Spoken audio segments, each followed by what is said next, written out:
حضور صلی اللہ علیہ وسلم کا ارشاد ہے، من حج للہ فلم یرفث ولم یفسق رجع کیوم ولدتہ امہ، او کما قال علیہ الصلاۃ والسلام۔ جس آدمی نے حج کیا اور حج میں اس نے نہ رفث کیا نہ فسوق کیا تو وہ ایسے لوٹے گا جیسے اس کی ماں نے اس کو آج جنا ہو۔ قرآن کریم میں بھی اللہ تعالیٰ نے ارشاد فرمایا ہے، فلا رفث ولا فسوق ولا جدال فی الحج، یہ تین چیزیں نہ ہوں۔ تو حج میں یہ تین کام منع ہے۔ رفث بھی منع ہے، یعنی ہر وہ بے حیائی کا عمل جس کے ذریعے حج کے مقاصد کی خلاف ورزی ہو، چاہے وہ میاں بیوی کے آپس کے تعلقات ہیں، چاہے اس سے متعلق گفتگو ہے، اشارے اور کنائے سے بھی منع ہے۔ اور بدنگاہی یہ تو بہت ہی خطرناک ہے۔ شیخ العرب والعجم حضرت مولانا حکیم محمد اختر صاحب رحمۃ اللہ علیہ فرماتے تھے کہ حرمین شریفین کا جو سفر ہے یہ ایک عاشقانہ سفر ہے، اور عاشق جب اس سفر میں جاتا ہے تو اللہ سے لو لگاتا ہے، محبوب حقیقی سے لو لگاتا ہے۔ بد نگاہی کر کے تم اپنے آپ کو گناہ کا مرتکب نہ بناؤ۔ تو نگاہوں کی حفاظت، اور یہ وہ گناہ ہے جو بار بار ہوتا رہتا ہے، انسان کو اندازہ ہی نہیں ہوتا کہ میں کیا کر رہا ہوں۔ تو ہر قسم کے رفث سے بچنا ہے۔ اور اسی طرح دوسری چیز ہے فسوق۔ فسوق کیا ہے؟ خروج کے معنی میں، چوہے کو عربی زبان میں فاسق کہتے ہیں، نکل جانا، یعنی جو شریعت نے حدود متعین کی ہیں ان حدود سے نکل جانا۔ فسوق کا لفظ یہ عام ہے، اس اعتبار سے سارے گناہ شامل ہیں، لیکن ایک تفسیر جو حضرت عبداللہ بن عمر رضی اللہ عنہ سے منقول ہے، اس کے مطابق ان تمام محظورات سے بچنا، ان تمام ممنوعات سے بچنا جو حج میں نہیں ہونے چاہیے، تو اس کا خیال رکھنا ہے، جس کی وجہ سے کبھی صدقہ لازم ہو جاتا ہے اور کبھی دم لازم آ جاتا ہے۔ تو ہر قسم کی نافرمانی سے بچنا ہے، اور وہ تو جگہ ہی ایسی ہے جہاں گناہ سے بچا جائے۔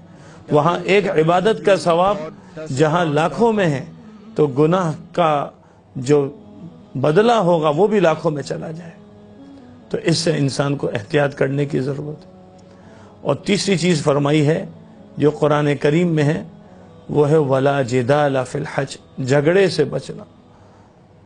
یہ بہت بڑا مسئلہ ہے، حاجی صاحبان کو یہ مسائل بہت پیش آتے ہیں، اور اس کی وجہ سے یہ حال ہوتا ہے کہ بعض مرتبہ پورا سفر یہی بحث لگی رہتی ہے کہ گروپ لیڈر نے ایسا نہیں کیا، کھانے میں یہ مسئلہ ہے، پینے میں یہ مسئلہ ہے، ہوٹل میں یہ مسئلہ ہے، اور جناب مینا کے خیموں میں چلے گئے تو وہاں پر الگ رونا ہے، عرفات کے میدان میں گئے تو وہاں الگ کھانے پینے کی فکر ہے، مزدلفہ میں آ رہے ہیں تو وہاں پر الگ فکر ہے۔ تو یہ تو عاشقانہ سفر ہے، یہاں کیسا جھگڑا؟ یہاں تو ایسے بن جائیں کالمیت بید الغسال، مردہ بدست زندہ، جیسے گروپ لیڈر لے کر چلتے رہے۔ جھگڑا نہیں کرنا، یہ تربیت کی جگہ ہے، تربیت گاہ ہے، ہم نے اپنی تربیت کرنی ہے، جھگڑے سے بچانا ہے۔ روزے کے متعلق کیا فرمایا کہ جب آدمی روزے سے ہو اور کوئی اس سے بحث کرے تو کیا کہے؟ انی صائم، میں روزے سے ہوں۔ تو اسی طرح جب آدمی حج میں ہو اور کوئی سامنے سے بحث کرے، جھگڑا کرے، تو آدمی یہ خیال لے کر آ جائے کہ نہیں، میں تو حج پر آیا ہوں، میں تو اللہ کے گھر میں آیا ہوں۔ حضرت مولانا سعید احمد خان صاحب رحمۃ اللہ علیہ فرماتے تھے کہ یہ جو حرمین شریفین کا سفر ہے اس کو سعادت سمجھو، یہاں جا کر اہل حرمین کی برائیاں نہ کرو، تمہاری ان برائیوں سے تمہاری نیکیاں ان کو مل جائیں گی، اور اگر تم نے اپنی زبان سے ان کی برائیوں کو نہ روکا تو خطرہ ہے کہ تم یہاں آنے سے محروم ہو جاؤ۔ تو اللہ تعالیٰ نے ہمیں یہ جو سفر، حج کا سفر عطا فرمایا ہے۔ جو لوگ جا رہے ہیں، جو جانے کا ارادہ رکھتے ہیں اور جو جا چکے ہیں، وہ سارے کے سارے اس بات کا خیال رکھیں کہ اس سفر کو قیمتی بنا کے لے کر آئیں اور حج مبرور کر کے آئیں، جس کا بدلہ کیا ہے؟ الحج المبرور لیس لہ جزاء الا الجنہ، صرف جنت اس کا اجر ملے گا۔